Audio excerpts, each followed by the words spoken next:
Thank you for joining us this evening. I'm your host, Elliott, founder and owner of the progressive organization Forward Thinking Democracy. Tonight, the Green Party presidential debates hosted by the Indiana Green Party. Tonight, we'll be speaking with 7 of the top candidates for the Green Party presidential nomination.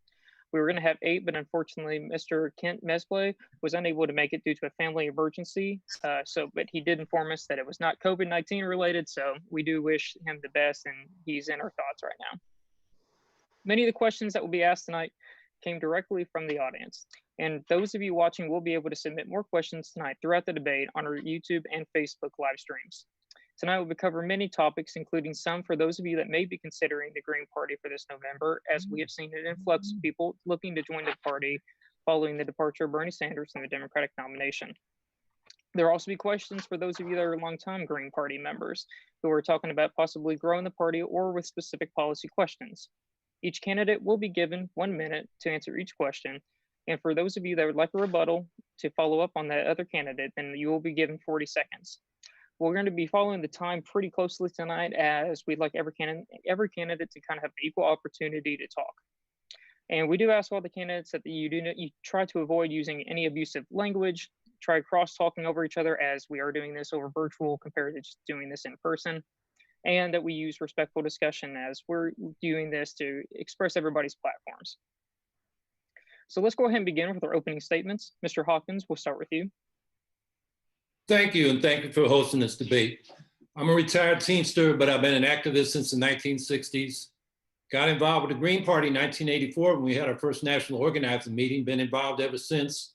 Green Party in New York ran me for governor 3 times. Each time we got enough votes to get a ballot line for Green Party. And we're trying to build a national campaign that can get our issues, our green solutions, into the national presidential debate. So among the things we're doing is we're trying to help states get on the ballot. We want to get on all 51 ballots. Indiana's one of the toughest ones. I'm not even sure we've ever had a presidential ticket on there. We have lawyers and we've got some money we can help with petitioning. So, we're here to help you with that. The other thing, we're closing in on qualifying for matching funds, which will double all contributions people have made to our campaign, up to $250. And we can plow that back into matching funds. So in the presidential debate, one of the important things is to get on the ballot going forward for the next election cycle. And the vote we get in the presidential race can impact that. It's usually 1, 2, or 3%. So that's an important victory we can get even if we don't win the presidency itself. And so I'm urging people to get on board my campaign and help us achieve these goals. Thank you. Thank you, Mr. Hawkins. Mr. Hunter, we'll go with you next. I'm Dario Hunter, candidate for the Green Party presidential nomination. I'm a former member of the Youngstown, Ohio Board of Education, the only former elected official running for this office. And as a former lawyer, as a former educator, my focus has been on fighting the good fight on behalf of the people, being a voice for the voiceless, and ensuring that we deal with the many inequalities in this country, from education to healthcare to economic inequality. And so our campaign focuses on certain aspects of that agenda that distinguish us from other campaigns, such as our comprehensive Green Path Forward, which is so much more than just the Green New Deal, which we support. It reshapes the whole international paradigm in dealing with environmental issues, from dealing with big ag to reshaping our diplomacy to work with other countries as equals, to making sure that we handle other environmental crises like plastic pollution. We also support what we call the People of Color Bill of Rights, which is going to bridge the gap between the rights we say we have on the books for all Americans and the real world experience of many Americans, dealing with issues such as police brutality and ensuring community control of police, dealing with redlining, which definitely affects states like Indiana. It's rife in urban areas in Indiana, including Muncie. And we're also ensuring that we fight the good fight against war. We're the only campaign talking about a Department of Peace. We're the only campaign talking about ending the military-industrial complex, not just slicing a bit off at the top. And of course, we have a very ambitious COVID-19 plan that is people-centered. Yes, Medicare for all. Yes, nationalization of the medical supply. But we were the campaign that talked about $2K per person per month UBI out of this green race, the only one to move forward with that. No rent, no mortgage, no evictions, and no corporate bailouts. This is what our campaign has been advancing. And that is how we represent a voice for the voiceless, the people who come from circumstances much like my own. I was raised in a working poor family to an African-American mother and a Persian immigrant father in the ghetto of Newark, New Jersey. And that come up is what informs my advocacy for everyday Americans. That's what Hunter 2020 is about. And I thank you for the privilege of being able to talk to Indiana's voters. Thank you, Mr. Hunter. Ms. Sedinam, we'll go with you next. Sedinam is fine. Sedinam Moyowasiza-Curry, thank you. I'm proud that you're hosting the 5th online presidential debate. Thank you, Pluto, for letting me push you out of a townhouse into a debate. This is where discourse takes place. I'm the only farmer in our party running to be president. It is critically important we know how to grow and feed ourselves. Secondly, I'm the only person seeking the Green Party nomination that has real world experience in business and in nonprofit. We're the only campaign talking about business model canvas and using succession planning. By the end of this decade, it'll be a brown one. No one else is doing the work to become what? Anti-racist. For me, anybody seeking to lead the Green Party has to have 3 things that I embody: resilience, courage, and the winning mindset. We can win 15% to be on that national debate with a Black smart woman who talks the talks and walks the walks. Secondly, there's 40% of Americans that don't vote. Give them a reason to vote. Let me be in between the 2 male European DNA Americans. It would make a shift. I thank you for your time. We'll have more time to talk about other experiences I've had that make me the best candidate to run as a Green for president. Sedinam 2020, paint the White House green. Thank you, Sedinam. Mr. Lambert, we'll go with you next. Yes, I'm Dennis Lambert. I'm running for president. My website is dlpotus2020.com. My social media is all the same, dlpotus2020.com. My platform is fairly simple. It's 4 parts. It's ending all wars, actively waging peace, including ending the drug war and war on women, as well as the war on human rights and the war on workers. Second is a universal health care, Medicare for all program that would definitely solve a lot of the problems that we're seeing with COVID, as well as a national epidemic of obesity and other diseases, including diabetes. The next part of my platform is a $25 an hour minimum wage, which I believe is the most economically viable minimum wage based on previous other monetary gauges, including inflation and executive compensation. And the 4th part of my platform is a renewable infrastructure investment program that focuses on housing, energy generation, agriculture, and transportation to democratize the dollar to the communities by providing them with resources to build their own energy generation systems, and providing transportation for not only urban areas, but a lot of rural areas like where I live, where there is no public transportation system, or very little. As you can see, I'm sitting in my truck because where I live, there's no Wi-Fi, no internet, no cell phone signal within 10-mile radius of my house. So I have to drive 12 miles into town and park in the parking lot of the grocery store to be able to present to you my message and my program, which is another thing that I really want to push, is that we need to reinvest in the disenfranchised. We need to not only look at reparations, we need to balance the playing field across the entire United States. I'm not the only one who doesn't have Wi-Fi or internet service at my house. I know there's plenty of areas there in Indiana that are without, as well as huge swaths of Wyoming and other parts of the country that I've been to this past year campaigning for president. I'd like to express my appreciation to the Indiana Green Party for allowing us to come and present, and I will wrap it up with that. Thanks. Thank you, Mr. Lambert. Mr. Wilson, we'll go with you. Sure. Wilson. Oh. I'm Chad Wilson, and I'm running for the Green Party nomination for President of the United States. And thank you, Green Party of Indiana, for putting this on. You guys are all doing the work that the PCSC should have been organizing. We need a cultural coup for a political coup. Let me say that again. We need a cultural coup for a political coup. A long habit of not thinking a thing wrong gives it a superficial appearance of being right, and at first will raise a formidable outcry in the defense of custom, but the tumult soon will subside. Time makes more converts than reason. And it's important to know that, because if we're talking about the things that are wrong with our country and what we need to change, we need to be able to do the same thing in-house so we can shift and adjust where we need to. So to change and to move this party forward, we have to organize all of our resources and become a better unit together. And I wanted to bring up what Graham Elwood had talked about.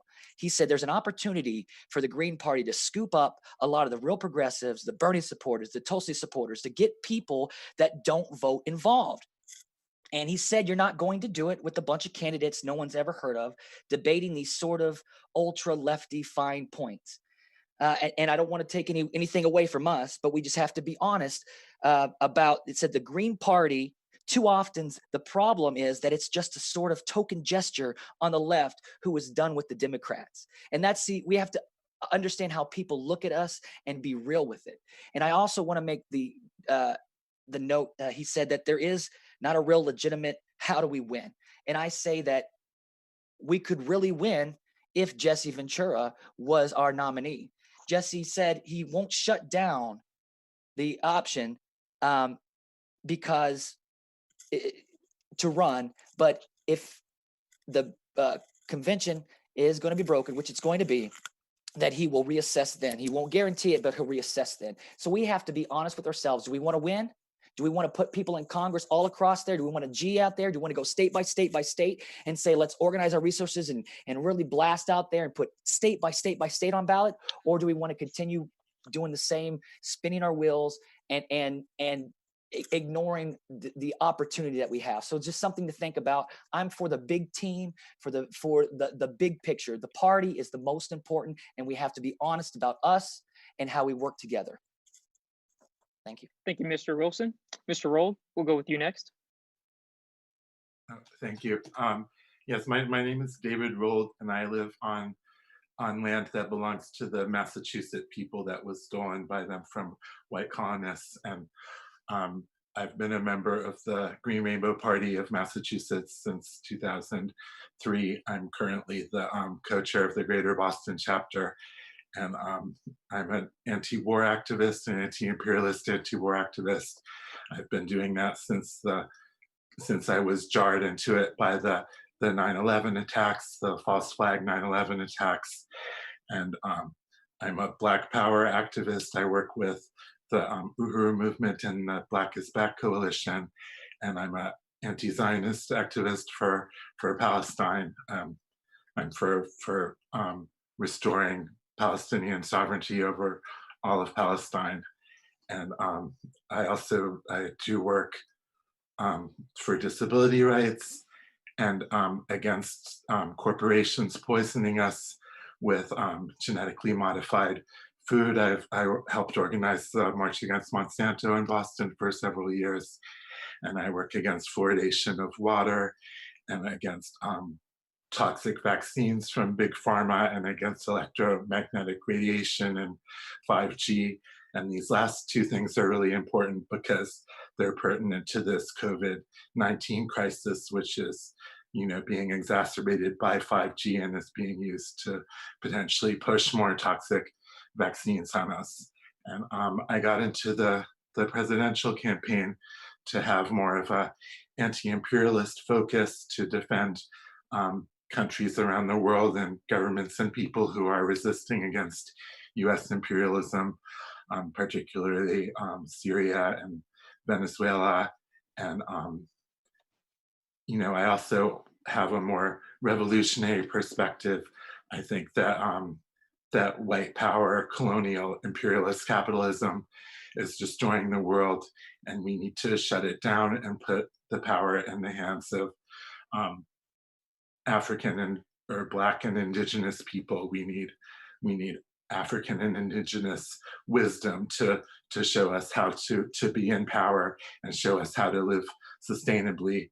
And we need to decolonize this continent and the world, and give reparations and self-determination to African and indigenous people.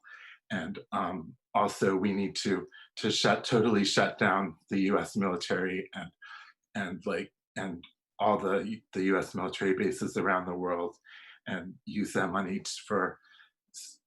for human needs and to help us live sustainably on this earth. Thank you, Mr. Rolde. Lastly, we'll wrap up the opening statements with Miss, I'm sorry if I'll get this by the end of the night, Buchser Lochocki. Okay, yeah, that's how you say it in English, in American English. But how my names are pronounced entirely different than how they're spelled. So it's Buchser is my my married name, and then Lochocki is my my maiden name. So yeah, thanks. I'm glad to be here. Yeah, I'm also coming to you from Switzerland. I'm not actually in the United States, but Switzerland and the United States have a very good relationship. And in fact, they handle a lot of our overseas negotiations and things with places like Iran and I believe Saudi Arabia currently. So it's almost, dare I say, one of our 51st states. We have a few of them out there. Anyways, so I am Susan Buchser Lochocki. I am running for President of the United States with the Green Party. And yeah, I'm happy to be here. I am dressed like a suffragette. You can't really see too well, sorry. You know, it's only so big of a screen. But I am celebrating. It is the 100-year anniversary year of women's rights to vote in the United States. So congratulations to us women. I'm really happy to be a woman, and then also to know that this, you know, we've been able to vote for 100 years. So thanks. Yeah, I'm really glad that we can vote. And also, I guess I need to thank all the men out there who, you know, voted for us to have that right. Of course, it's actually none of you, but it's your grandparents or your grandfathers and things like that. So it's great. And it shows that the US can give rights and we can achieve these things. So I know there are lots of rights that are still missing in the United States right now. And these are my sort of issues. You know, yeah, there's just a whole bunch of issues that still need to be corrected. We've been working towards women's rights as far as Native American women and also African American women. I don't think that they have the same rights as European American women. So we need to really focus on that. And in fact, one of my major platform pieces is working on women's rights, mothers' rights, and also just basic human rights, you know. So anyways, families are also very important. And I think we've discovered that with this coronavirus. I know everybody in the US seems to be calling it now the COVID-19, which for me sounds like a military action of some sort. So I'm going back to the old name, which is the coronavirus. And I think, I don't know about you, but I know that for me, it brought families together in a way that maybe they weren't before, or should have been, but weren't. So I think we've seen the importance of having family members around, loved ones around, and also meeting new people, you know? So I don't know. We have a lot to do in the US. We have a lot of issues. There's many ways forward. I'm sort of changing a little bit of my platform due to the virus. I've seen that it's possible maybe to live without money. So that's one of my new things, is to try to go forward in a monetary free environment where we can actually do what we want to do and be who we want to be without the obstacle of not having enough money. So that's it. Thank you. Thank you all for your opening statements. So we'll go ahead and dive into the questions. So this first question is rather a large one, but however, is one of our more submitted questions from our audience prior to the debate starting. It was submitted by Brad Lowry, John Blankenberger, and Michael Richardson, among others. So the question states, candidates are required to poll at 15% in a national poll to qualify for the debate stage. What is your plan to receive major media attention to reach the 15% in the polls needed in order to get onto the debate stage? So we'll go ahead and start off with you, Mr. Wilson.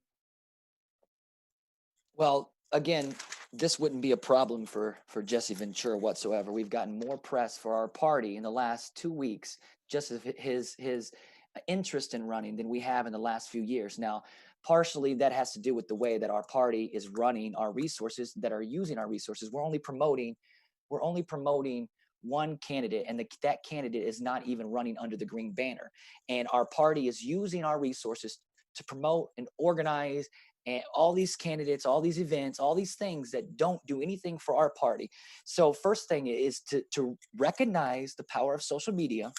And if I were nominee, I would have access to these resources, and I would show how to take 150,000 people and organize how we make things go viral, because that's the key right there, is to take the conversation, is to show people what politics are supposed to look like, to show people what a real discussion is supposed to be like, to show people what a party is supposed to be like. And we can't do that until we fix all these internal issues within our party that are preventing us from growing, because that's where it comes to, is that we cannot build anything off a faulty foundation. And this is what we're finding out through this process, is we're not doing anything right.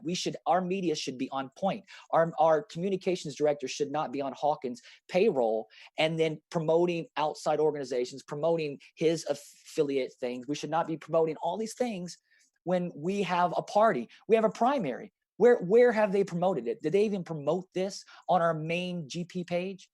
I don't think so. See, this is the problem, and it's within us, and that's the PCSC. Their whole point was to promote open debates, and they have not done their job at even organize and do anything. So if we want to do that, it has to be with all of us in the party. We have to organize our resources, because it's not me, it's the whole party. It would be everybody's individual expertise putting in where they're putting in, and then as a nominee, as somebody that's the conductor, as somebody that understands how orchestras work, uses all those resources Thank you, to Mr. make Wilson. some waves. Thank you. Sedinam, we're going to go with you. This is the 15% candidate. I think I might have started a bit late. May I start again? Yes, go ahead, of course. This is the 15% candidate. Black woman. We just celebrated 400 years of the year of return with the nation of Ghana. It marks 400 years that the first enslaved Africans, my grandparents and great-parents, came here. So historically, I'm the most significant candidate that can run now. I'm in agreement with the things Chad talked about. The third thing would be female. We do not need a male candidate. I belong to this group called Supermajority. Women, you do not need a man anymore to run. We have seen historically that corporate parties keep tagging us in, and now we see it in our own party. So I'm 15%. 1, I'm Black. 2, I'm female. 3, I'm articulate, I'm smart, and I'm lighthearted and easy to get along with. And those 3 things that I mentioned, resiliency, courage, and a winning mindset.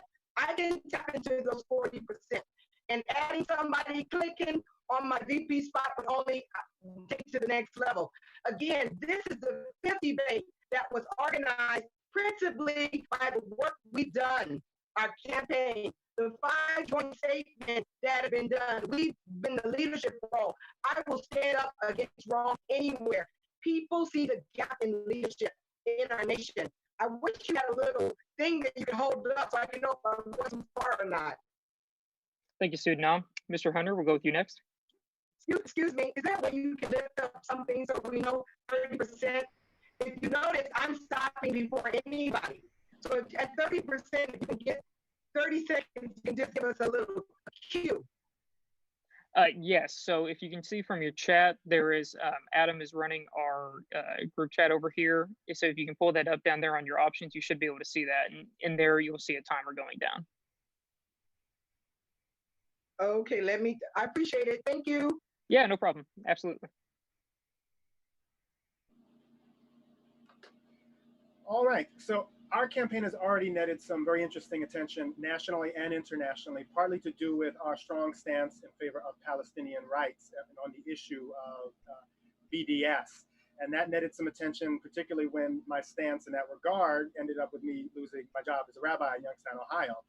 I think it's important that we do things that demonstrate our values and that are of not only national but international significance, and that we have the media savvy to ensure that people know about them. And as a member of the Youngstown, Ohio Board of Education, one of the things that I did was ensure that I was very active, being a voice for the students, for the parents of the district, and that at every juncture, we sent out press releases, we had a media list. I probably got more attention than anyone who had sat on that board previously, and it was because we had a very organized machine to ensure that the public knew about the educational issues that students face. And we bring that to the table in this campaign. We also believe we strongly need organizing in our party to ensure that those skills are skills that all Greens and all locals are trained in. We have to get together as a party and up our skills to ensure that we have that media savvy to connect with the media and with the larger electorate. So there's the issue of ensuring we're doing things that matter, having the savvy to promote them, and organizing in our locals to ensure that we have the training to connect with the media and a larger electorate. And all those things are things that our campaign brings to the table, and that's how we're going to win in 2020. Thank you, Mr. Hunter. Ms. Buchser Lochocki, we'll go with you next. Okay, so I think I'm sort of bringing unity from the women's side and getting a lot of mother attention. And you know what, I actually wanted to say Happy Mother's Day. I know it's not exactly today, but it's Mother's Day weekend, so all the mothers out there, I wanted to wish you all a happy Mother's Day. So I think, you know, I'm bringing together that group, all the mothers out there. And I noticed that we have different groups that are different teams of people who are doing, focusing on different things, like Howie, his group, he's got some lawyers that are trying to get our names or have the right to have the Green Party nominee on the ballots in all the states. So, you know, I thank you, Howie, for doing that. I mean, I guess it's part of the Green Party organization doing it. So it's anyways for all of us. And so I think if we just continue what we're doing, I think we're working as a team in our own individual way. And we're moving forward. We're making, you know, things be known. Thank you, Mr. Hawkins. We'll go with you next. The 15% comes from the Commission on Presidential Debates, which sounds like a government agency, and in fact is a privately owned nonprofit by the Democrats and Republicans. Look, we could get 15% in some polls and they'll pick some other polls. They're gonna keep us out. Another one of their criteria is to raise millions of dollars. I mean, we've raised hundreds of thousands, millions, like 10 million or something like that. You know, they're gonna find a way to keep us out. If we're gonna get in national debates, we got to urge the League of Women Voters who got muscled aside by this Commission on Presidential Debates to step up again and host a debate and get a cable network or one of the broadcast networks to broadcast it. We did that in New York when Cuomo wouldn't debate. We got the Republican and the 3 independents. Cuomo still stayed out. But I think the League can step up. That's how we're going to get in a formal debate. But even more important is we get in a national media narrative. We got to put our issues forward. One angle I got, I'm the original Green New Dealer, first candidate to run on it back in 2010. And I think that's an angle that can get us some coverage. I've been getting coverage from the New York Post to the Washington Post, the LA Progressive to the New Yorker about the spoiler thing, because of course they're worried about that. And we got an answer for that. Get rid of the Electoral College and have a national popular vote using ranked choice voting. And I think the biggest thing is we are now living— Thank you, Mr. Hawkins. We're going to go with Mr. Rolde next. Oh, okay. Yeah, so this national presidential election with the Republican and the Democrat, it's not a real election. It's a phony staged drama with like hundreds of millions of dollars in it. And, you know, they're only going to let us in the debates if we're like a character if our candidate's a character that's useful to them. And so if we talk about the real issues, they're not going to let us in the debates. But we got to talk about the real issues anyway. And the most important issue now is like stopping this like ridiculous lockdown about the coronavirus they're taking away it's political repression, taking away our rights to assemble and protest and do political organizing. And they've taken away healthcare. There's only healthcare available for coronavirus. They've taken away all sort of other healthcare, and people are dying, and they're killing Black people and Indigenous people and older people in nursing homes. It's like a genocide going on, and we need to stop the 5G that's killing people and the flu shots that are killing people. So we need to talk about the issues and get them out there. Thank you, Mr. Rolde. Mr. Lambert. I don't think it's going to actually happen this year, getting 15% on the ballot. I hate to be the doom and gloom candidate, but I mean, that's the absolute truth. Until we get more people elected at the lower levels of government as Green Party people, get more people elected into Congress and into the Senate, are we going to actually see that 15%? Certainly, we could run a celebrity like the Democrats and Republicans always seem to love to do. But we're not a sycophantic group. At least I don't hope we are. We need to move beyond looking for these goalposts and start running people at every level, every time. This is how we get that 15%. This is how we get that 5% so we can get the money from the government to expand the Green Party. This is how we get that 15% so that we're on the national debate stage. And then they can't deny our power when we have a Green person elected to Congress from every state and a Green person elected to the Senate. We need to get serious about this. We need to have every person who calls himself a Green run for office, because that's the only way that we're going to get any recognition. Thank you, Mr. Lambert.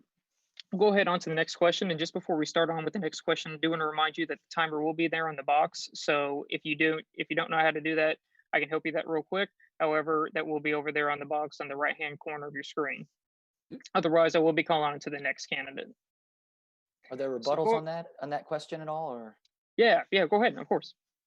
Yeah, well, I was going to say on the whole thing about media, it's not about celebrity. Jesse Ventura, if that's what you mean, it's not about having a celebrity, but having somebody that can bring eyeballs, that can bring attention to something. And none of us have that. And when Dario talks about media, Dario ignored Jimmy Dore's invite. He ignored Primo Nutmeg's and Ron Placone's invite until just recently. They've been hiding. You guys have been helping hide the primary this whole time. And then that's why we haven't picked up steam. People should have been engaged in our party, in our people, in what's going on this whole time. But instead, they've been trying to hide it so they can't hear other voices and can't hear anything. So that's the whole thing here. The national media conversation, it's not about getting into their conversation. It's about control. It's about taking over the conversation, saying that you have to recognize us because we are forced to be reckoned with. And the way to get those people to run in the party is to have a leader that inspires people. We are not inspiring people to run because when they get here, we hoard all the resources. We tell you, you're doing this, you're doing that. And then we have this whole Mr. Hawkins. Wilson, Sedinam, were you going for a rebuttal? Yes. Good. Yeah, sorry about that. Sorry, I missed you. Go ahead. That's okay. You got me back. I'm trying to come back to you so I can see you. This is really hard, just difficult to do. Can you see me? Because I can't see you. Yes, I can see you, but it appears your screen is frozen as of right now. 3 seconds. I was trying to I didn't think I had your attention. So I tried to do the, what do you call it? Like the chat, and it just backfired on me. Well, here, if you want, we can go back to you. I believe Howie was going for a rebuttal as well. If you want to, we can come back to you. No, I want to speak now. Okay, go ahead. And he's one of the people so am I frozen or can you see me? We could. You're frozen as of right now. Gosh, I'm gonna hang up and come back. Okay.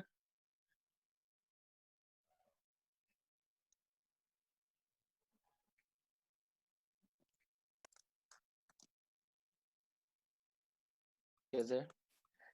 Let's see. Okay, actually, is she still? No, she's coming back. It looks like she's out back now. Yeah.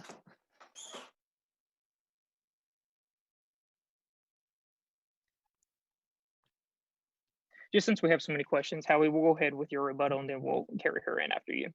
Well, it was said the communication director of the Green Party of the United States is on my campaign payroll. That's not true. Not anymore.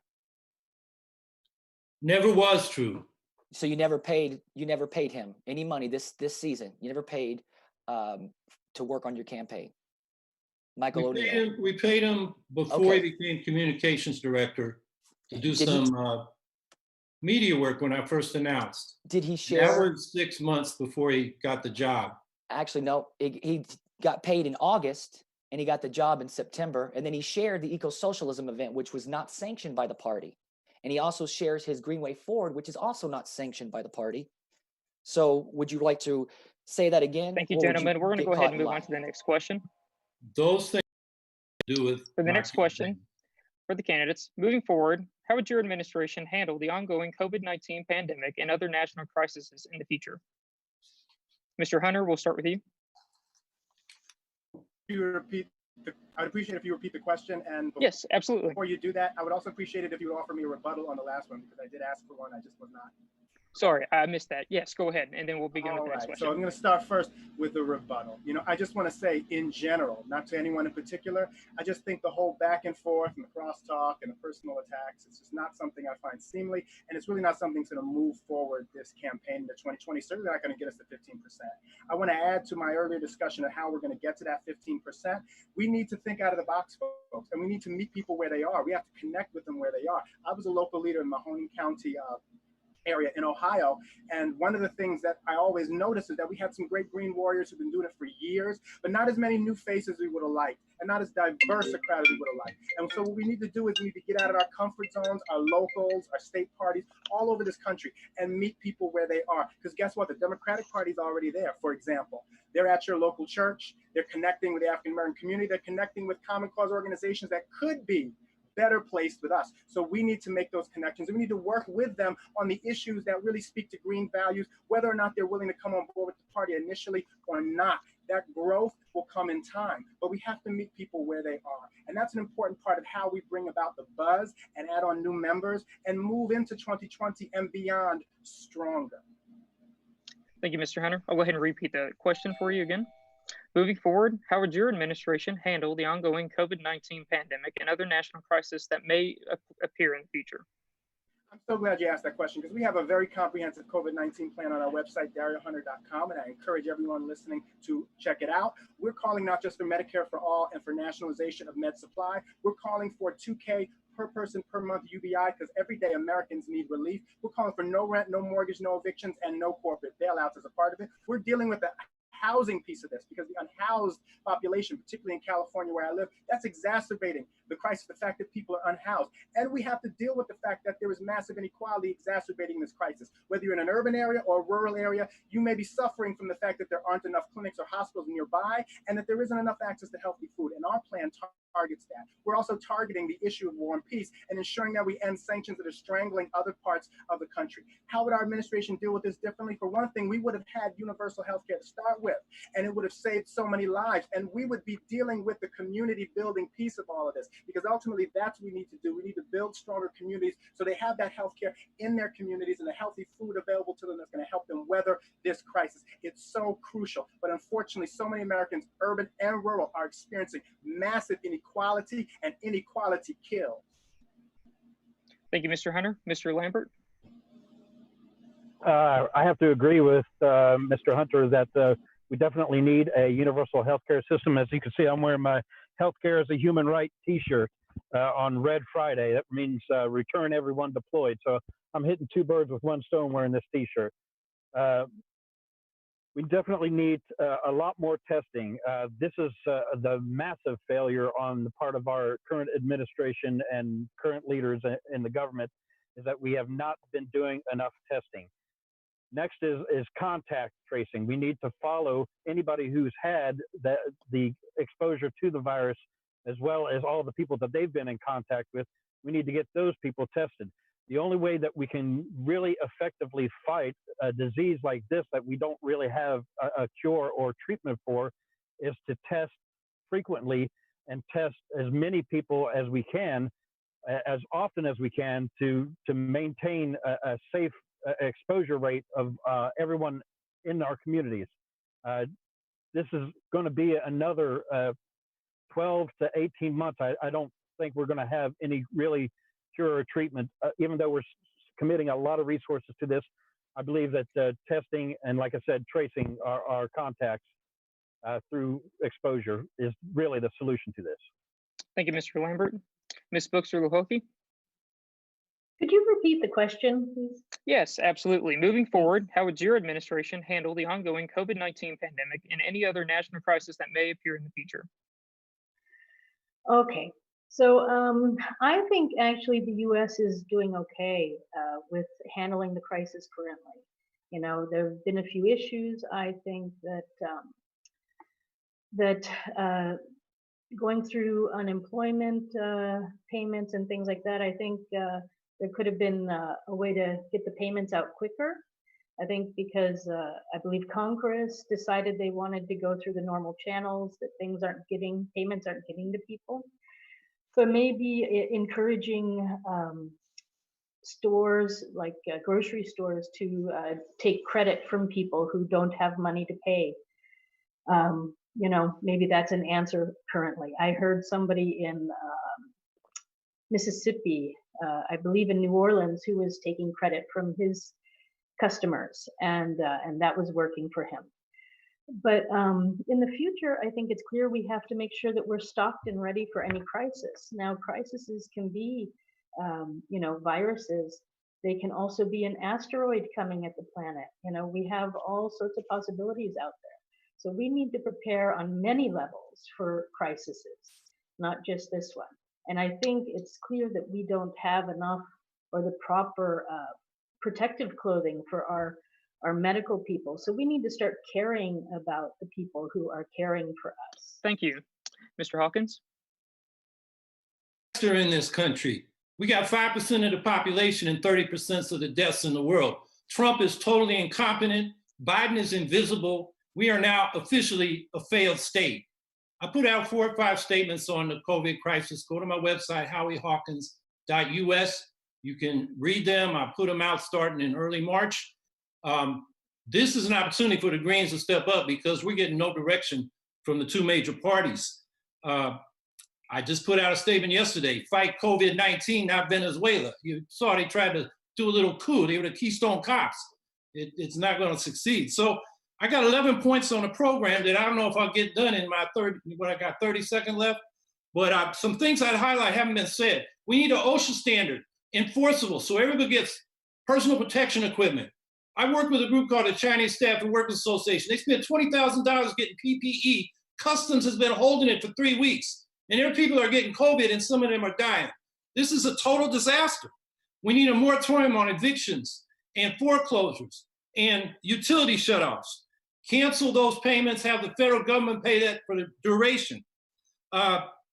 We need a federal universal rent control program so that people aren't pushed out by rent rises, and we need universal mail-in ballots. Mr. Rolde? We actually have an election this year.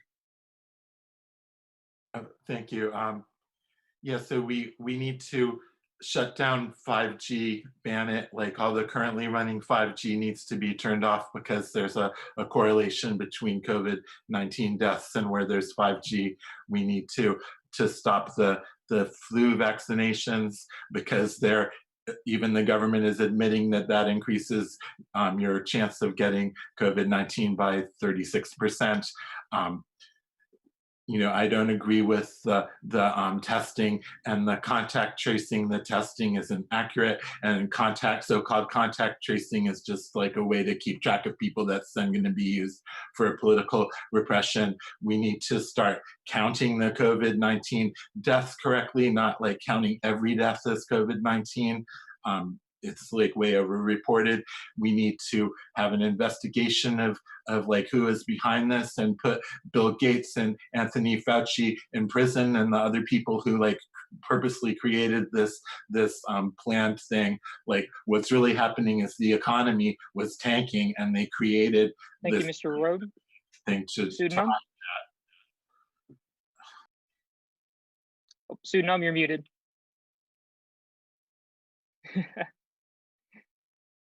That to myself. There you go. I heard 7 very good things, but what I haven't heard is reconstitution, reconfiguring the National Security Council Global Security Office that President Obama had put in place during Ebola. I faced Ebola coming back from Ghana. So I was the first candidate to shut down my campaign because I understood completely what it meant. The second thing is as president, I would nationalize all equipment operators and manufacturers. So to me, those 2 things are critically important. I want to take a step back if I can have my 30 seconds. Is that okay? Sorry, what'd you say? I never got to do my rebuttal. Oh, yes. You go ahead and you can go back. So I didn't finish that. So 3 things, Howie, David, and Dennis, I so disagree with you. There's a gap not only of leadership in our party, there's a gap of leadership in our nation. If our party took up becoming anti-racist, we'd be the biggest party in the US. We don't need a star. We need an authentic leader. And I'm that Black woman who can do that. The second thing I want to say is that I disagree again, because 40% of Americans don't vote. And in this time of failed leadership, it needs someone with resilience, courage, and a winning mindset to help that happen. In our party, again, our campaign has been the one leading us, not the PCSC. Every major debate came from us, pushing all candidates to be involved. The only candidate that ever helped up to support these debates was Chad Wilson. So candidates, stop talking a good game, get involved. We have 4 more debates. Step up and lead. Sedinam 2020. Thank you, Sedinam. Mr. Wilson, we'll close out this COVID question.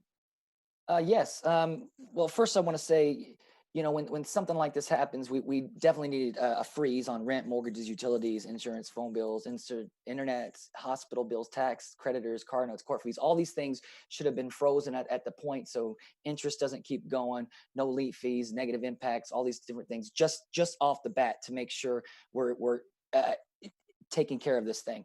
The other thing is if you want to handle this, you have to earn trust. And we've recognized, we should realize that we should not trust our government because of the people in it. They've proven over and over and over and over and again, they'll use whatever to make extreme and overblow things. So there's reason for people not to trust. There's reasons to ask questions. And when you see that, David is right that they are over saying about the people that are actually been affected with it. Even the CDC, they've even lowered the amount of people that have of the deaths about it. So we can't just sit there and now don't think that something's not important or that we just be careless, but question everything and allow the debates to happen, allow the conversation to happen, because there's a nuance to it all. Just because it may be real Wilson. doesn't mean that they're not going to. Oh, Mr. Rolde, you're on mute. Oh, there I am.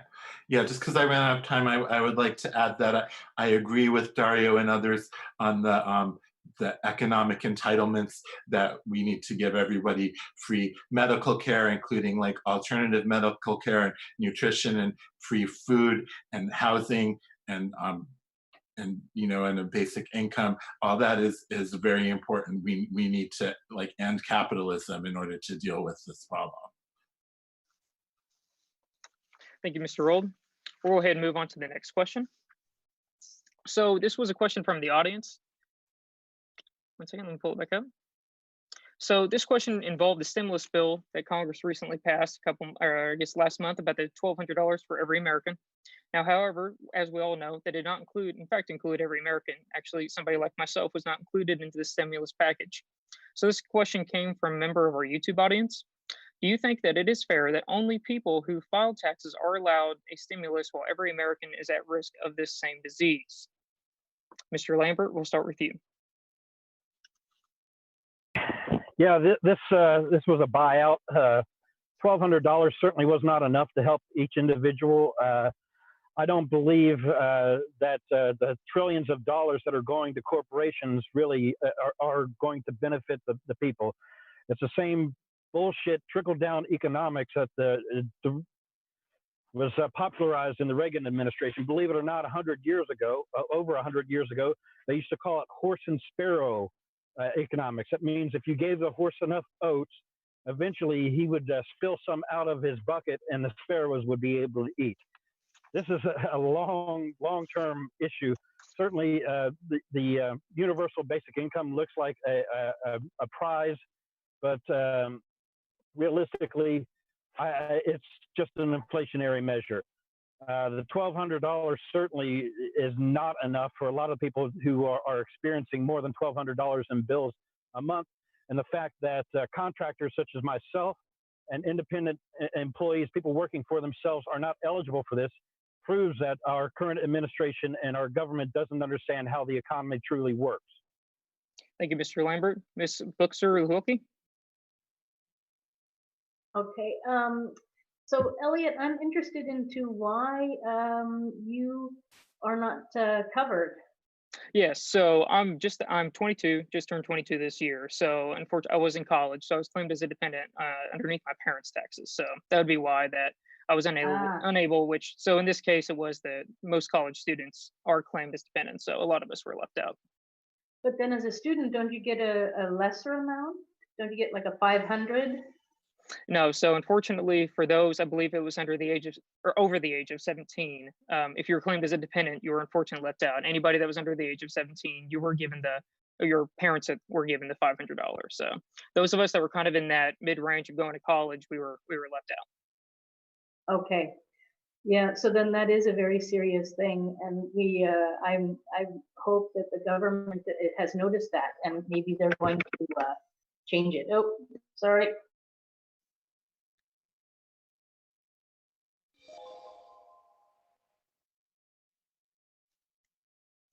I think we lost her. We'll just go ahead. Mr. Wilson, if you'd like to go ahead. What was say the question again? Yes. Do you think that it's fair that only people who file taxes are allowed a stimulus while every American is at risk? No, because I mean, at this point, I mean, everything that any taxes that anybody spent is pretty much gone to war and killing people and the destruction across the world. And they've been using all the stuff because it's the hustle of politics. Taxes is the hustle of politics, where they create, the middleman, and they slush fund it through their people. This affects everyone. Everyone has a right to be taken care of, and doesn't necessarily have to be in a form of a monetary thing. It needs to make sure that everyone has roof, clothing, housing, or internet, food. I mean, all the above for people to be able to stay alive. And it's not about money as much as it is about the quality of life that we give people during this time. And we have enough empty houses, we have enough land, we have enough stuff that if our government, if the people in our government wanted to run it right, that we could organize the resources. And in fact, we could do it ourselves. And now that we have the internet, we can really organize how to make sure everybody's fed, health, clothes, all that stuff. So. Thank you, Mr. Wilson. Sedinam? This, as I think 4 people already said, everybody should get a check. I wanted to mention to you, Elliott, you might want to join the lawsuits of college students who are suing to get some of their money back because they're not in school, and this online education is not what they paid for. Join the class action. That's number 1. It's embarrassing that Native Americans and immigrants have been excluded. I pushed for class action lawsuits against this government because students need to get their money. You can get it back from the schools or get it from the government. Immigrants need their money, they pay taxes. Native Americans need their money, we're on their stolen land. So it's ridiculous. So the law is how we're able to get things done. Our campaign has been pushing that.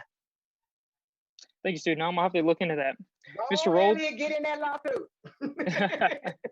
Mr. Rolde, would you like to go? No, of course, the $1,200 to only some people isn't fair. Like, everybody in the country should have everything they need, should have like free housing, should have like good food and good water and clean air to breathe and free good medical care and free transportation, etc. And in addition to that, they should have a monthly basic income for things that they want. And in addition to that, the African Americans and indigenous people need reparations, have to be given reparations for everything that the white colonists here have stolen from them. And we can take all this money from the billionaires who have way more than their share, and by shutting down the US military, which is using all our resources for destruction instead of to help people. Thank you, Mr. Rolde. Mr. Hawkins? Yeah, 1,200 one time is insulting. And I've supported since Bernie Sanders and Ro Khanna put it into Congress as a bill, $2,000 a month for everybody over 16, so over 17, so when you turn 18, and $500 for each child. And that should be monthly for the duration of this crisis. Look, we're in damn trouble. The House is on vacation. The Senate is passing judges instead of dealing with this. And Trump said today he isn't even going to talk about another relief package. I mean, they're leaving us to ourselves. And we're in the middle of a coronavirus depression like we've never seen. San Francisco Federal Reserve Bank did a study, 600 years. Coming back from wars, we come back pretty quickly because we've got to rebuild stuff. But after pandemics, it takes decades. We're already in a classic capitalist crisis of overproduction, which I don't have time to go into in the seconds I have left. But that's where the eco-socialist Green New Deal comes in, because we got to rebuild our productive systems for 100% clean energy, zero waste, and zero to negative carbon emissions to deal with this other existential threat out there, the climate crisis. Thank you, Mr. Hawkins. Mr. Hunter? Oh, Mr. Hunter, you're on mute. Thank you for unmuting me. We were the first campaign to call for $2K per person per month, UBI, Universal Basic Income, folks. And even that's not going to be enough. The 1,200 is simply not enough. And yes, it should go to every resident of this country. And I say that as declaratively and clearly as possible, including persons who have been categorized differently in terms of benefits in this country because they don't have what some consider the appropriate documentation. All human beings need the basic necessities of life and need to be taken care of, especially in the midst of this crisis. We were the first campaign to call for $2K per person UBI, but we understand that has to be coupled with fundamental system change so that $2K per person goes farther. We need to ensure that everyone has healthy food, that communities are providing that we have no rent, no mortgage, no evictions during this crisis. We need student loan forgiveness. That's a part of our COVID-19 plan. We need to deal with the housing crisis, folks, and ultimately having fundamental system change will ensure that that UBI goes a little bit further because it is just basic. We're also ensuring as a campaign and as a party that people will have the larger sense of the basic necessities of life in addition to UBI. So what we're offering is fundamentally different than what this simple $1,200 a month could ever offer. Thank you, Mr. Hunter. So we'll go, oh, Sedinam. You're not the first campaign to talk about things. Also, our platform, we all basically agree to the same thing if that's what you hear. So it's really important that we acknowledge that the Green Party as a party has been decades ahead on being progressive. So that's a national party. So we have to say that. Second thing is, two of the campaigns talk a lot about the Green New Deal. They're not rooted in anti-racism. Every economic policy connected to the things they push is not rooted in understanding and being anti-racist. Plus, it's not ecological economics. So everything our campaign has said, green system change, no deal, systemic change has to start with being anti-racist. Our party is not. Our campaign is the only campaign that has never wavered from us being anti-racist. If you're not anti-racist, you're racist. So we'll go ahead on with the next question. So this next I would like a rebuttal, actually. Yes, go ahead.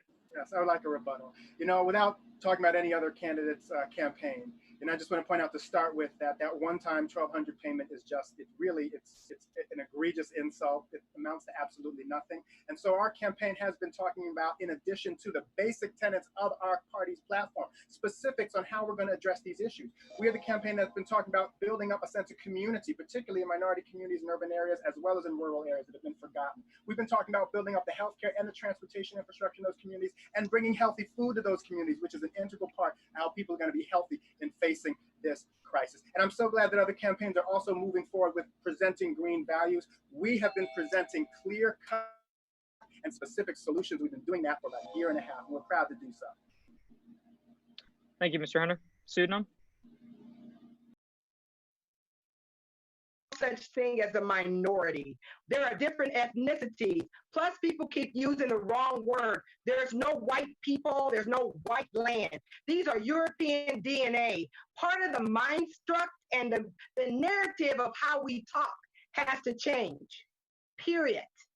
And the Green Party, not any one candidate, laid the groundwork for us. So I want to, again, give the Green Party its props for pushing all these things way ahead of one person. Thank you, Sedinam. So we'll go ahead and move on to the next question. So this next question involves election integrity. So as we've seen with the Democratic primaries in both 2020 and 2016, that there could be a lot of discrepancies. There's also the matter of fact that some of these electronic voting machines have been proven to be easily hackable. So with that being said, what measures do you support to fix security issues with our voting machines that would restore public confidence in the accuracy of vote tabulation? This question was submitted by Anthony Lorenzo. So Mr. Lambert, we'll go ahead and start with you. Well, I believe the first thing we need to do to restore election integrity is eliminate the stranglehold that the two-party system has. It's the Democrats and the Republicans who determine when we vote, how we vote, and how often we vote, and what type of voting we are doing. We need to eliminate their control of that. I'd like to see the Voting Rights Act reestablished and reinforced so that we have automatic voter registration. In my county, it's always been that we've had paper ballots and Scantrons. This past year, they came up with this new thing where as soon as you come in, instead of having a printed ballot there already, they will print the ballot out for you when you walk in. Then you fill it out, you scan it, and then you get a receipt for your vote. So that as paper tracing is the only true way that we can ensure that the votes are going to be counted. But the only way that we can take this power back from the Democrats and the Republicans is to have green people in office and have elected Greens in office making those determinations. 2020 is a very important year because it's a census year. And 2022 and 2020, those 2 years are going to determine our next 10 years of elections. Thank you, Mr. Lambert. Mr. Wilson? Yes, thank you for asking this question. Andrea Hawkins' campaign manager spoke and discussed in 2018 with Brendan Hobbs Phillips, which is our ballot access coordinator, which is also on Hawkins' payroll, discussed about loading up the PCSC, the Presidential Campaign Support Committee. Now, this discussion took place, and if you've looked at this whole primary and what's have happened, you could see that it has come to fruition. It's come to light what's been going on, which includes her being the steering committee member, being a state co-chair, and the Hawkins campaign trying to influence the rules for the presidential campaign. So I would say about election integrity, if we don't have the high ground, we can't have the high ground and speaking to people to get people to come on board with us unless we're doing the right things ourselves. If we're allowing state co-chairs and people to influence and use the party's resources to try and prop up one candidate, a bunch of people choosing their candidate, then we're not going to be able to bring people in because we're just like the DNC. That's it.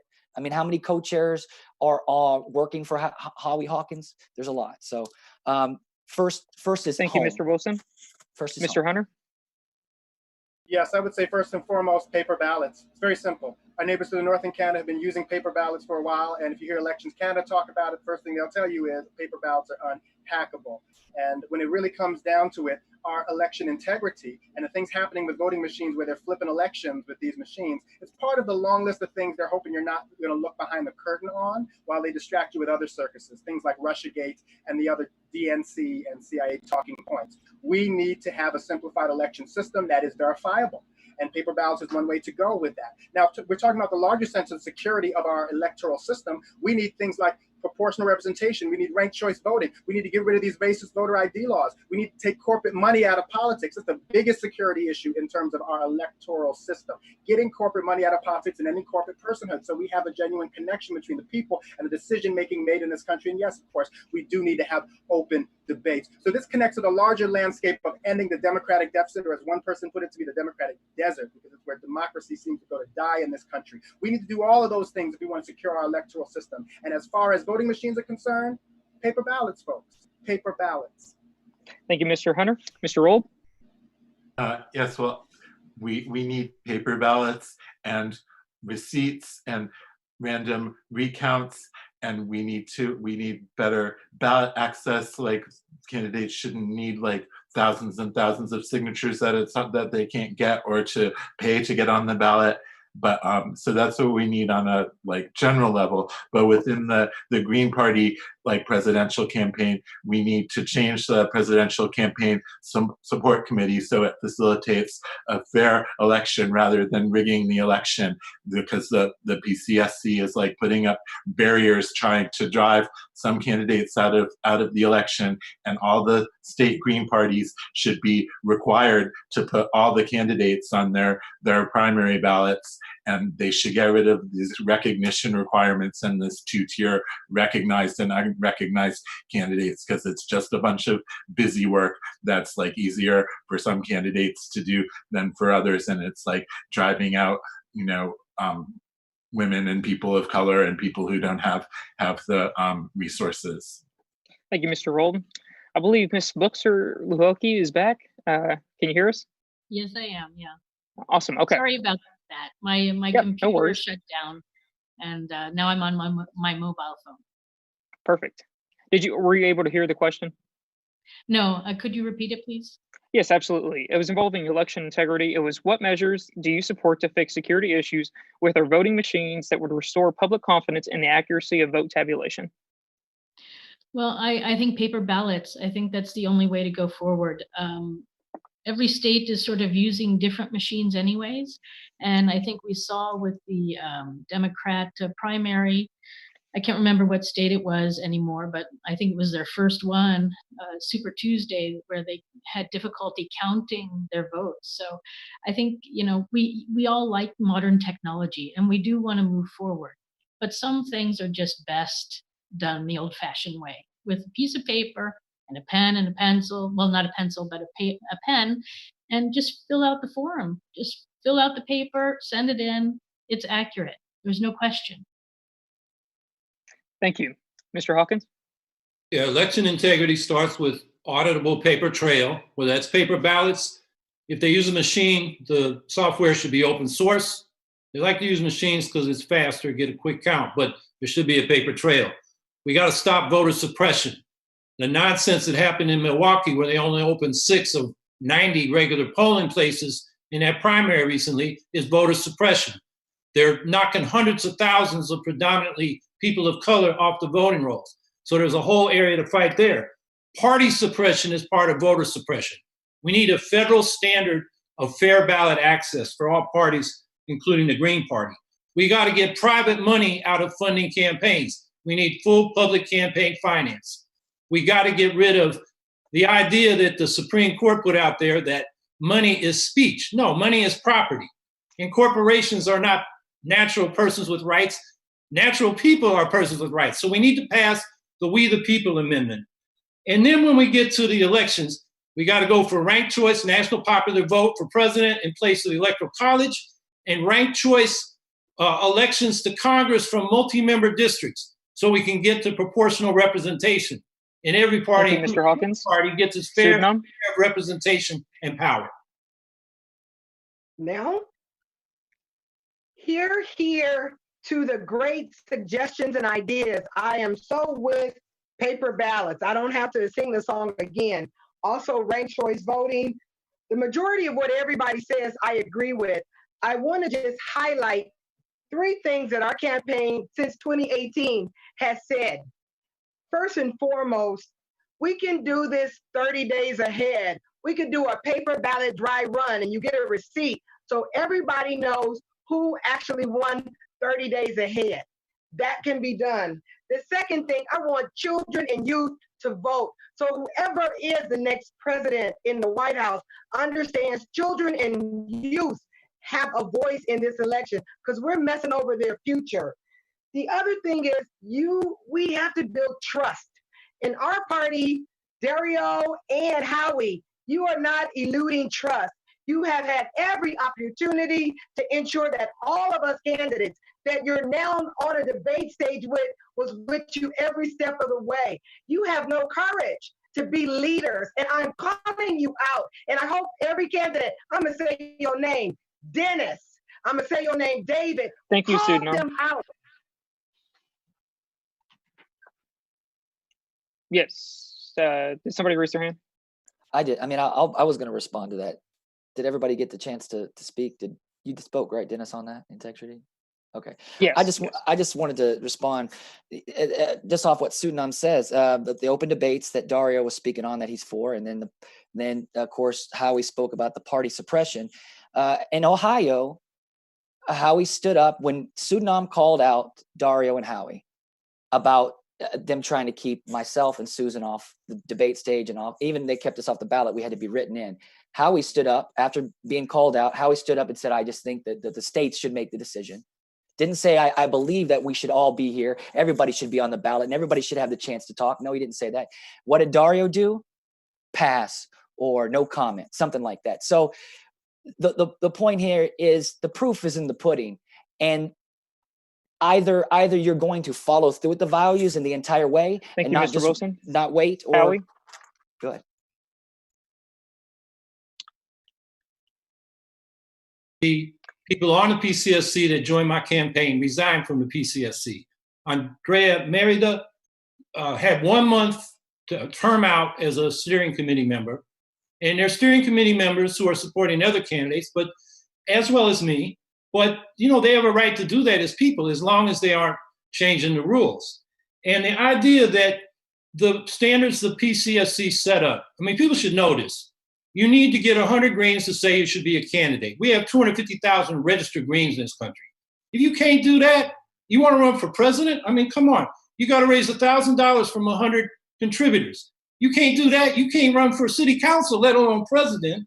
The other things you got to do is have a website, file with the Federal Election Commission, and fill out a questionnaire so the Greens know where you're coming from. Thank you, Mr. Hawkins. We're going to go ahead and move on to the next question, as this is a very important question coming up. Well, I just wanted to go in on that, if you don't mind. He left out the rule where we're not supposed to be a member of another political party. We're going to go ahead and move on to the next question. And Howie Hawkins is a Wilson. member of another party. Okay, all right.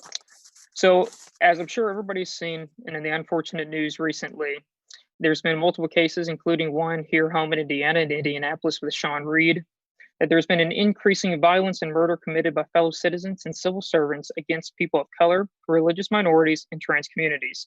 What measures would you take to increase these communities' protections, or do you believe there should be no class of people elevated protected status? And that was a question asked prior to the debate. Mr. Hunter, we'll begin with you. Our Justice Administration, the Department of Justice, to ensure that we are making law enforcement all across this country focus on the crimes, the genocide that has been happening against people of color and various other segments of our society that have unfortunately been targeted. You know, you mentioned transgender persons. There is a genocide happening on our streets as well in regards to transgender persons. The murder rate is really just obscene, and particularly targeting women of color. So we have to address the violence happening in society at large against transgender persons. We also have to address the fact that law enforcement is killing people on our streets. We have a militarized law enforcement, we have to demilitarize the police. We have to take them to a position where they are problem solvers rather than, in effect, problem makers, which is what has been happening. Basically, doing anything on the streets of this country while being Black is considered criminal. Breathing, jogging, anything of that sort. And it really carries behind a genocidal intent, because we know the history of the police force. It started with a fugitive slave retrieval force. That's really where it comes from in this country. So what we need to do is completely revamp from the ground up, from the foundation up, what it is to engage in policing in this country. We need to take away the militarization of the police, and we need to ensure that the Justice Department is on our local police departments, and we need community control of policing, not just review boards, community ability to Thank you, Mr. Hunter. hire and fire police. Ms. Buchser. Okay, well, in my idea, I think education helps. And I do agree too that we need to have a speedier justice system to handle these issues that are currently happening. And they certainly need to stop. And so my idea is to bring in sort of a training program on many levels for different things. And one of them is to learn respect and bring understanding between people. I think too many people are trapped in their little part of the US and they don't get out. And it's those that we need to reach. We need to bring people together from different parts of the country and have them learn to deal with each other. And we have to deal with this also in kindergarten. I have a plan to get people interested in African-American issues and history, and then also Native American and women's history. And so I think if we start learning about each other and give everybody a certain amount of education, I think we can see real difference. Thank you. Sedinam? This is something our campaign has been pushing from February. The Department of Anti-Racism in the US. Our campaign started an open read of the awesome book, How to Be Anti-Racist. I brought the book everywhere and I gave it away when I was in Detroit. So being anti-racist is what our party, if we're serious, trying to address any economic inequality, any civil rights, you have to start with being anti-racist. So anti-racist, we're redoing the open read that was successful in December and June. So I invite all candidates, Chad, Dennis, and David, I thank you for attending. I look forward to everybody joining so that you get the understanding of racist producers and those who consume it. We're all racist until we become anti-racist. The second point is green system change. Everything we do has to have an anti-racist and ecological wisdom. And our campaign started and invited all candidates to be involved with reshaping how we look at everything through the Earth's biodynamic system and ensuring that every Green Party member is an ambassador of change. And I want to just say two quick things. Howie, you accepted invitations to events Thank where you, none of us were. Mr. Hawkins? Changing the tone. We got a racist in the White House that's given permission to the racist terrorists to come out and kill people. You know, Jews, Muslims, blacks, browns, immigrants, and it's got people killed. And the Democrats, Sedinam is right. If you're not anti-racist, you're complicit in racism. And the Democrats aren't addressing this issue. At the federal level, we got to get the FBI, Justice Department, DHS focused on the white racist terrorist groups that are killing people. They're still focused on Muslims and immigrants, and then they had this black extremist program, and they couldn't find any really. So new direction there. And then going down to the Border Patrol and ICE, they need to be abolished. We know from their Facebook that they're riddled with racists. We need to clean house in our police departments. That's where community control of the police comes in. And I got a 8,000 words essay on that, why we need that and what the federal government can do about it on my website. Check it out. And then reparations. The commission to study is going to be an educational program for the whole country. We need truth, justice, and reconciliation discussions or a commission so people understand that this is not what we're about and we need to have equality instead of racism. Thank you, Mr. Hawkins. Mr. Lambert? Yes, it seems that law enforcement in our country has always been used to protect the wealthy. Mr. Hunter touched on it slightly, but the 1850 Fugitive Slave Act said that if anybody is in pursuit of a slave in any state, they can deputize any person that they run into to help them catch a slave. And the federal law enforces that anybody who is not a slave is responsible to help return that slave to the slave catcher and their owner, as it were. Now, this is where our sheriff system was initiated and was created. Racism in the police department is prevalent. I recently was watching the documentary going over again the 1990s in California, talking about Daryl Gates racism, as well as all the upheaval that went on in Los Angeles surrounding Rodney King and O.J. Simpson. We've seen that the police department is definitely racist. They're not all racist, but until we can eliminate racism from these organizations, we're going to continue with a lot of these problems, and we need to eliminate racism from all levels of government. Thank you, Mr. Lambert. Mr. Wilson? Yes.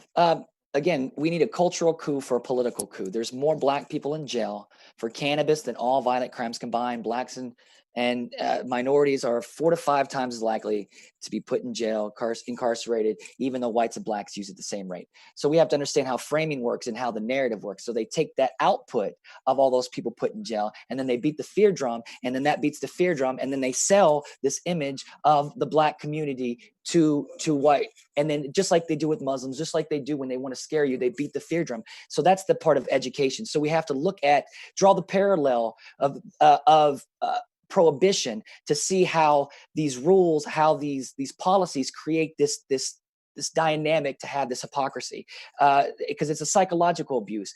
Because you're saying, okay, here's the job, you're supposed to do it, and they're following the orders, and then you have some people that are in the game trying to help or taking on money to allow people to do their thing. So you got this push-pull inside. So there's a lot of moving parts. So we have to understand why, not condone the behavior, but understand why it is. And that's what Sedinam is talking about when it comes to the anti-racist, which I like. Mr. Wilson. Mr. Rolde? I'm a supporter of the Coalition, and I endorse the Black is Back Coalition's national Black political agenda for self-determination. And one of the planks is Black community control of the police. So that's what I'm for, is Black community control of the police. We need the immediate, with the police in the so-called United States are like a military occupation force of Black communities and indigenous communities, and they need to be withdrawn immediately. And Black communities and indigenous communities need to have like their own community control over the police and the courts that operate in their communities, so that they're working for the community, not as an occupation against the community. We need to give reparations to Black and indigenous communities, and instead of spending money on sending an occupation police force in, we need to give them reparations so that they can have their own ecological, sustainable economy going on in their communities. And that will help the whole rest of the world. Sedinam, I believe you're having your hand raised. Sedinam, 2 quick things.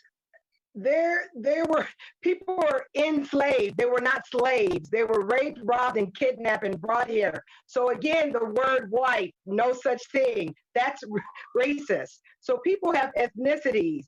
There are 15 tribes of Europe that are here and around the world. The other 2 points are the doctrine of discovery. We all need to understand and get it straight. And our platform, Black folks and folks of color, were not there at the beginning. We are not anti-racist, Green Party. Stop fooling yourself. That's the root cause of why our convention is contested. Sexism, I've experienced it. Racism, I still experience it. Thank you, Sedinam. So let's be clear. Mr. Hunter? Yes, just a brief rebuttal, and I'd like to thank my colleagues for the comments they've made referring to the fugitive slave retrieval issue and the issue of incarceration. Really, our police are still engaging in the act of fugitive slave retrieval. They are feeding people into the mass incarceration system, which is the new plantation system. And as someone who's been an educator and a member of a local school board, the school to prison pipeline is doing that too. I had students come and testify before our board and say they felt like their school building was a prison with the presence of cops and cameras around it. And that's for a reason. They're acclimating our children, particularly Black children, children of color, acclimating them to a future they hope to have for them, enslaved in our mass incarceration system. And it must end. Thank you, Mr. Turner. Mr. Wilson? Yeah, I was just going to go off of what Sedinam says. You know, the principle of the whole anti-racist thing, I love. I for myself, I think an anti-bigot would be a more broader blanket to understand what's going on. But the principle of what that is to people need to know that where everything has been laid out for you, this society structure, and we have to realize that our thoughts are built off these things. So that's the whole thing. We have to give people a way to redeem themselves. So it's not to, again, condone any kind of behavior, but it's to say, here's an opportunity for us to understand what has been going on. And I think that's the real value here, as far as what Sedinam saying is, and even Susan had mentioned it about people understanding the culture, because there are cultures and there's a disconnect. So the people that understand the different cultures are supposed to be the ones with the 1 foot in, 1 foot out, to bring things together and be able to use language to explain things, to understand, again, not Thank you, Mr. Wilson. condone something, but to understand that culture's experience. We're going to go ahead and move on to the final question of the evening. So with minimum wage, disability, and Social Security incomes being under the poverty line, would you adjust these to a living wage, thriving wage, or would you enact a universal basic income for all Americans and citizens of its territories? Mr. Lambert, we'll begin with you. Come on now. You got me on mute. My $25 an hour minimum wage is a livable wage, I believe.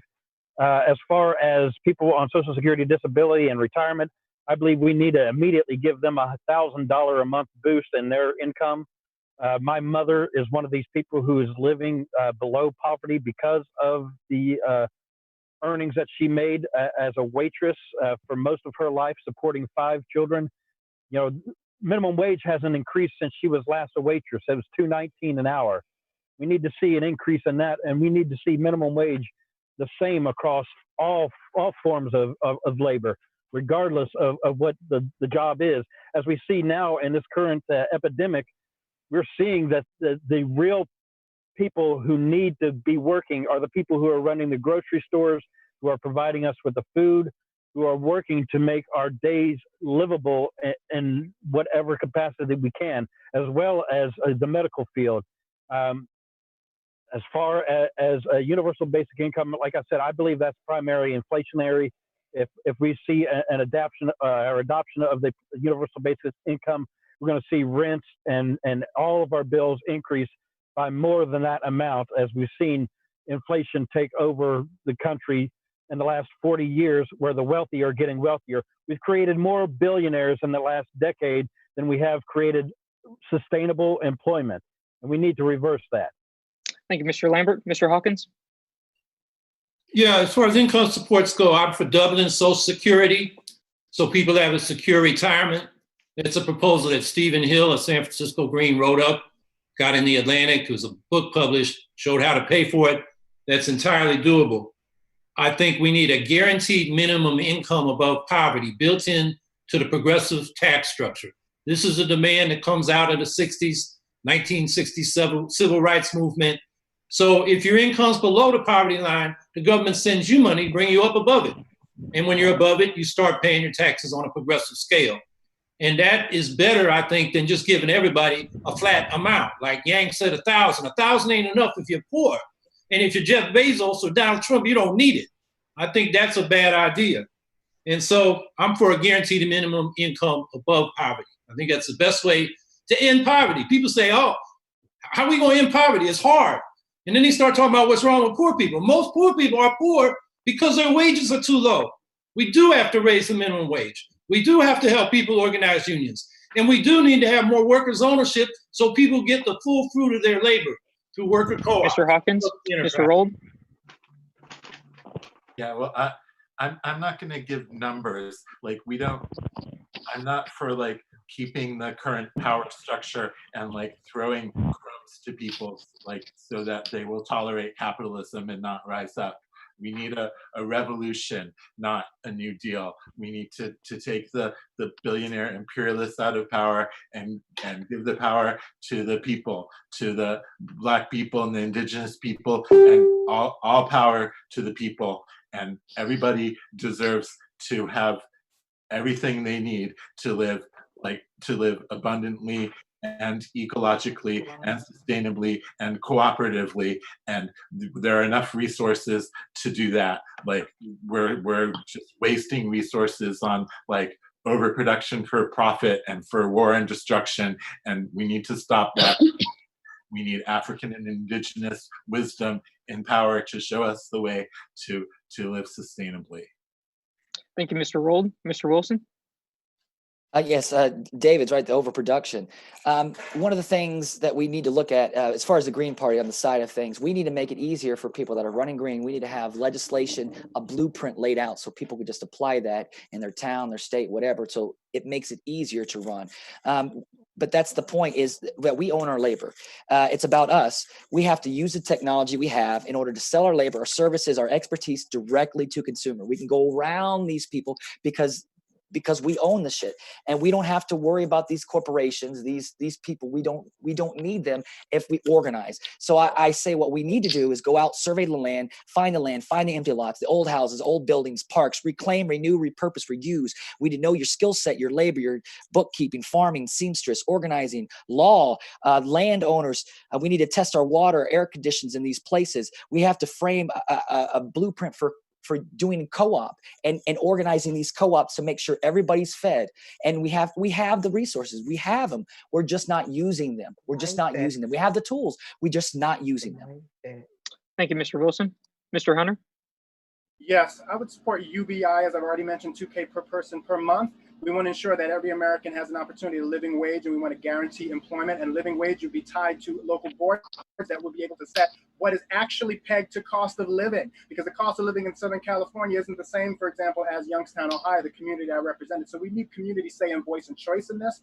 We have to make it easier and more streamlined for people to get the benefits that they need, be they disability benefits or security benefits or whatever. There's so many bureaucratic barriers in place, and we need to remove those barriers so people get the benefits they need in addition to UBI and other guarantees. We need to bring Social Security up to a livable amount. It's not presently livable. We need to ensure that people have a genuine amount to retire on after all the hard work and the tax money they paid into the system. And I want to address this comment about Jeff Bezos and UBI that comes up all the time. It really is a straw man. It really is a false argument. If you're a socialist, you don't envision a system where someone like Jeff Bezos is hoarding money and living as a robber baron. And I'm a socialist, so I don't. We want to ensure we get relief in the hands of every American, particularly in crises such as this one. $2K per person per month is a great bump in addition to fundamental system change. That's the key, folks. It'll only work if we fundamentally change this system over from a capitalist one to where people actually own the fruits of their labor, and people like Jeff Bezos aren't profiting off of people's suffering. Thank you, Mr. Hunter. Sedinam? Everyone has said amazing things. So I, as a farmer, I can't miss talking about the food industry. So I'm going to use my time to say how important it is that we do green system change, which is based on ecological economics, which is connected to the earth. Once we're gone, the earth does not need us to take care of herself. So we have to stop being dysfunctional with the earth and learn how to live sustainably and in balance with her. And that goes to what our campaign, Green System Change, no deals, systematic change that's connected to policies, connected to being anti-racist and the earth's biological dynamic system.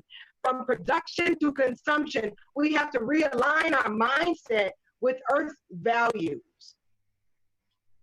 Thank you. Ms. Buchser? Okay, so for me, I think what we're all talking about is really a revolution in lifestyle. And I think also I hear a lot of money talk.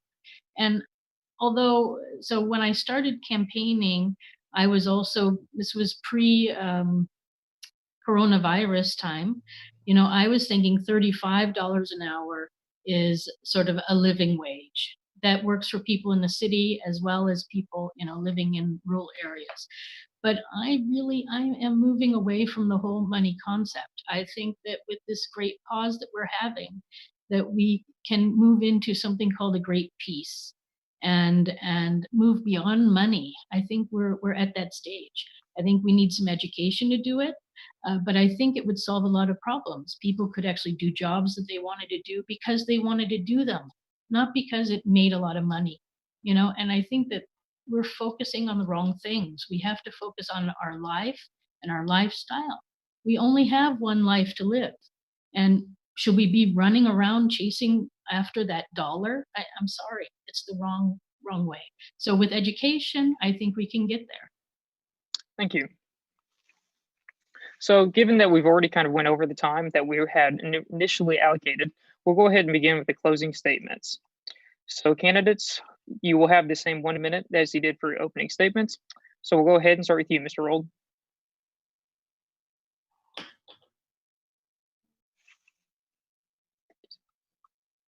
Where is he? Oh, Mr. Rolde, I think you're on mute. Okay.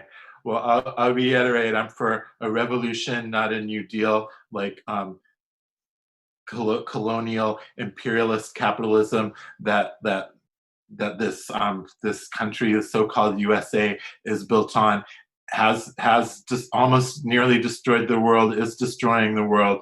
We need to shut it down. We need to decolonize this continent and the world, and put the power, give the power and the resources back to indigenous people and all oppressed people, and African people, so that that we can have a different way to move forward.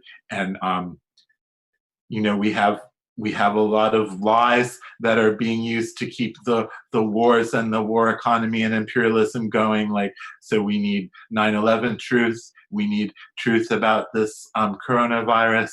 And I mean, these lies are leading to more and more repression and technology that is killing us and like enslaving all our minds and bodies. And we need, it's Thank like, you, Mr. Rolde. to stop it. Mr. Wilson? Is this a closing statement? Yes. Okay. If you guys want to win, we need to be smart. We should have been working together this whole time. We should have been doing what Sedinam, her idea about traveling together, focused on raising money for the party to get on ballot access, rather than doing a bunch of individual things, rather than having our ballot access coordinator put money and time and effort into growing another FEC recognized party, because Howie Hawkins has pledged to run against us. If he loses the nomination, he's going to use the team of insiders, a team of co-chairs, and take them to the SPUSA. He has acknowledged that he will run against the party. So we have to focus on us and figure out what the win is. And I think if we came together and got Jesse Ventura the nomination, and I would think a Sedinam VP. I know that may not be what anybody thinks here, but the idea is to win. We get people in Congress, we get people engaged, we go state by state by state, and we build the culture we want, because we need a cultural coup for the political coup. If we're not exhuming, whatever, putting out this vibe, this love, then we're not getting anywhere. Chad Wilson, 2020. Ms. Buchser-Lochocki? Okay, so for me, like I said before, the great peace. That's what I'm aiming for now. A revolution in lifestyle with some education. We can get there together. Yeah, it's time to ask what your country can do for you, and also, however, what you can do for your country. Everybody could have a job that they liked and a lifestyle they liked under my ideas and my plan, and with some education. And, mothers are, as I said, deep in my heart. So I wish everybody a happy Mother's Day, happy Mother's Day weekend. And that goes for grandmas too, and great grandmas out there. Thank you. Susan Buchser-Lochocki for president. Thank you. Mr. Hawkins? We're living in a failed state. We can see it now with this coronavirus health and economic crisis. We got an inept President Trump, and Biden's invisible. So it's an opportunity for the Greens to step up and provide real solutions at every level, not just our presidential ticket, but candidates at every level, and advance these green solutions into the national debate. We can do that, but there are no shortcuts. We're not going to do it with a celebrity or doing the right thing on YouTube. We got to go out and organize people, not just mobilize the usual suspects. Go out and become a palpable presence in working class communities, communities of color, and among the youth, so that they know the Green Party, they know who we are, and they trust us, and they look to us, and they get involved with us. There's no shortcuts around that. So look, I'm asking for your vote in the primaries, and I promise to work as hard as I can to advance our solutions. Thank you. Thank you. Sedinam? Now, the proof is in the pudding. The person who has talked about unity, stood up for unity, took the blast glass for unity has been me. Every candidate, I pulled us in so we could start meeting and talking and moving this forward. Yes, I've faced discrimination. Yes, I face sexism. Yes, I face exclusion, but I'm resilient. It will not stop me from winning the nomination. Because of racism and sexism, our convention is contested. Help me paint the White House green. Sedinam 2020. I look forward to getting that 50% to be on that stage. Maybe Jesse might want to be my VP. Peace. Sedinam 2020. Website, Facebook page. Peace out. Thank you. Mr. Lambert? For some reason it keeps flashing out of mute. Okay, so you're there. Yeah, I'm here. So my platform's very simple: end all wars, start waging peace. Universal health care, Medicare for all.